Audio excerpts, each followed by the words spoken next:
My name is Candace Land. I work at Floyd L. Knight, known as the Children's Center in Sanford, North Carolina. I am a preschool teacher in a blended class, and I also serve as a peer med coach. Right now I have 2 teachers that I coach. We started the year teaching remotely 3 times a week for 30 minutes. And also because of the schedules of our families and some children being in childcare settings, we decided to help the students be able to still participate, that we would record the lessons for them to participate at a later date or time. I have my 4-year-old son who's at Floyd Knight with Miss Land, and I also have a 5-month-old. So I do have a little one. I also work at an elementary school in the front office. My husband works full-time also. We're both very involved when it comes to helping JP out, which is our son in preschool. At the beginning, before school even started, we did have like a meet the teacher through Google Meet. So I got to see her, JP got to see her for the first time. Rise and shine. Welcome to school today.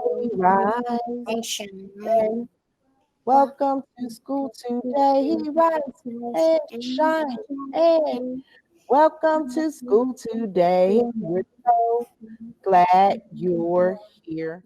We do our good morning song, and the kids are starting to get in their groove.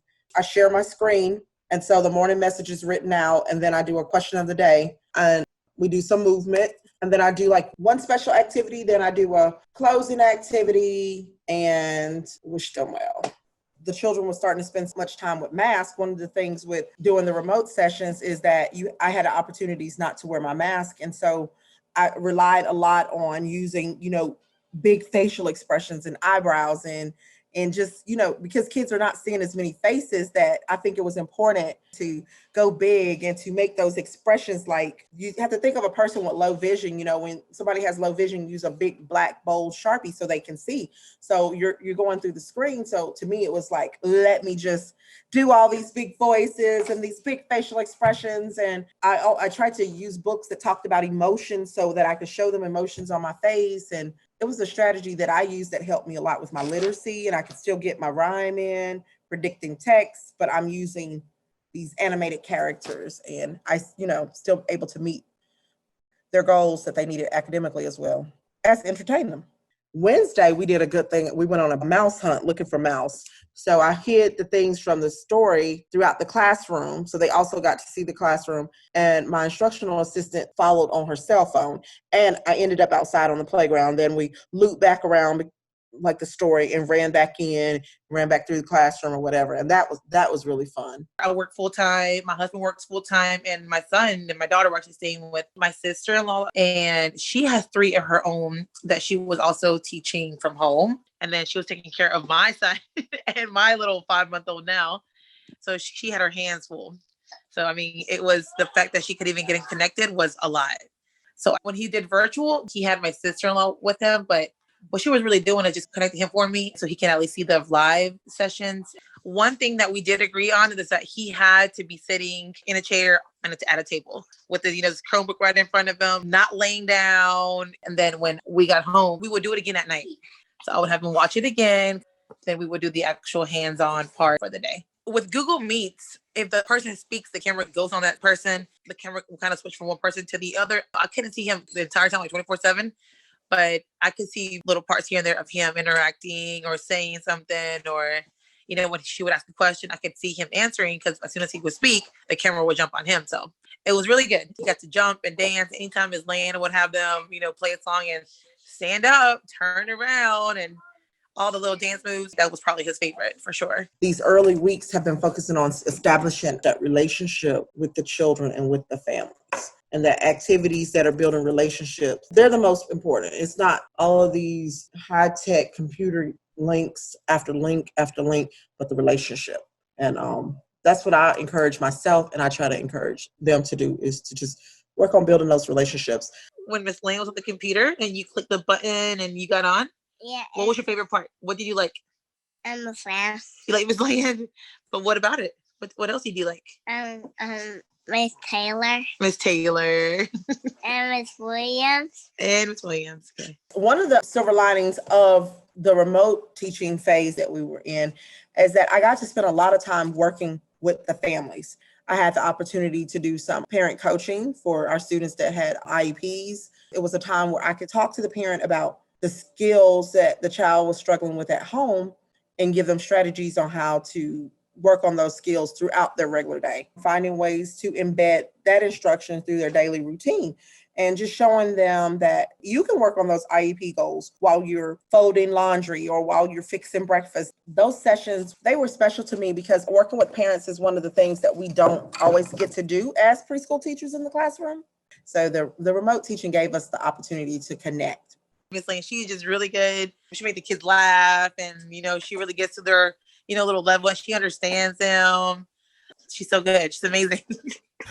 To communicate with parents in my class, I use Clash Dojo. We use it for sending messages to each other. I post daily reminders, the recorded links. If the school sends me something helpful in the community, I might post that in there. The parents will share pictures of things that the children have done and vice versa. It's been very helpful. I laid out my remote moments lesson plans, and then on the top, I had things that they could do for each category. And at the bottom, like supplies they would need. The parents submit the work samples in there, pictures of things that the children have done. I know one day they were reading like Pete the Cat, and their little assignment was he had to like create a mouse and a cookie and draw. So I just snapped it with my phone and then just uploaded to Class Dojo that way.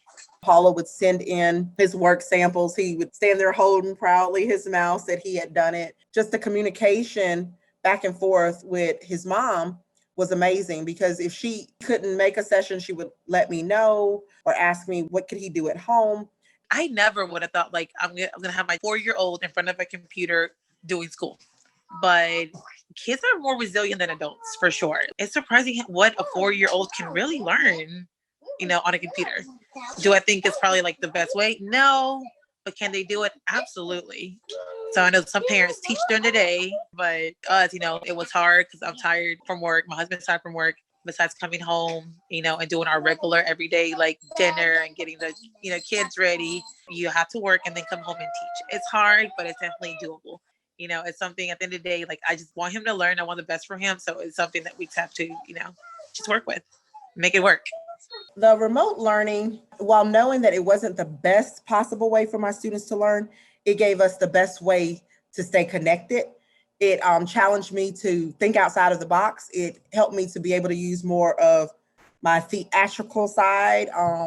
You had to be really creative in it and make the learning come to life. And I think that was a challenge that was actually fun because it allowed you to be more animated, to be just big. Because for your lesson to convey through the screen to the parents in the home, you had to be big with it. It was a challenge that I think grew me as an educator, and it wasn't all bad at all. So now we're getting ready to enter back into the classroom, and while we're both excited, it comes with some, a little bit of apprehension, like how can we make this happen for them in the way that I'm accustomed to. I could list a lot of things that we don't have or that we can't do. We were encouraged to reduce the center sizes so they can still play in centers. Just instead of 4 in blocks, I've been toying with 2 or 3. We don't have carpets, and each table has like 2 or 3 chairs. So, it's only going to be 2 or 3 people there. All the transitions with trying to minimize contact, and we've introduced the yuck bucket. Basically, they know that if they do any of these things, the toys go in the yuck bucket. We can't interact with other classes. And once we're in the classroom, it feels like you're just stuck in the classroom because of all the COVID measures. And it's an isolating feeling. It just seems like it won't be the same. Just thinking about all the things that they can't do sometimes gets overwhelming. So my team is brainstorming, like, what can we do to make them have the best experience that they can have with preschool with what we do have? And so just trying to refocus myself on not focusing on all the things that we can't and the things that we can do and the moments that we can create for them, however long we have to do that with them. I think that's just going to be important moving forward with this transition back face to face. Just being creative.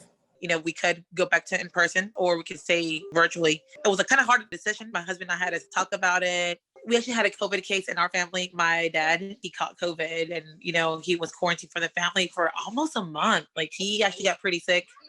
So, I think seeing that so close to our family, it kind of scared the entire family. My sister-in-law, like I said, her kids did not go back to school. They are still at home with her. I work at a school, and so I know kind of what things are like. The teachers are doing their part. The county is doing their part. I feel safe sending my son to school. So, we decided to send him. And as of right now, thank goodness nothing, crazy has happened, and he's doing really well. He loves it. I mean, he absolutely loves going to school. I feel a little bit more reliant on technology. I caught myself when the kids was here still going to play the video. I'm like, no, I know these songs in my own head, We've gotten maybe a little bit too much technology, and I want to back away from some of it while they're here. I have a smart board, but I also have paper and stuff in here too. So I don't think I'm going to do any smart board games or anything like that. Like they've had enough links and clicks. So I think it's time to turn off the screen a little bit and let's just try to see if we can remember some of the older stuff. He's never been around any other kids but my nieces or nephews. I never sent him to daycare. He always stayed with family, and he can be super shy, very quiet. So that social skills at school is probably one of my favorite parts too, that he's started a little bit more open. Miss Lan said that he's still a little bit shy and stuff, but that's why I really wanted him to go to school and prepare for getting prepared for kindergarten. So, but he loves it, and he said he's learning a lot. So I think we've still maintained the heart of preschool, which is play. And that was important to me. And coming from 16 students to 8, I didn't know if they were going to be able to form friendships, but they transitioned well into the classroom. They found each other, and we have friendships are still being formed. Kids are still playing together in my class, and we're still having fun experiences together. And at the end of the day, I think they have fun each day. They've learned something. They've made friends. I feel like I'm doing my job still. JP, tell me what you like about preschool. I like to play the playgrounds. okay, what else? I like to play with toys. With your toys, okay. What else?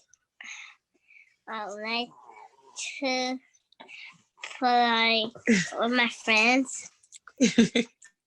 I'm really afraid that they might make us go back to virtual, which it'll be fine. Like I said, but to me, there's nothing like face-to-face and actually like interaction, especially with such young kids. Because JP learned a lot online, but there's nothing like learning face-to-face. We've done the remote, we've done the in-person, and like I tell my students, we can do hard things.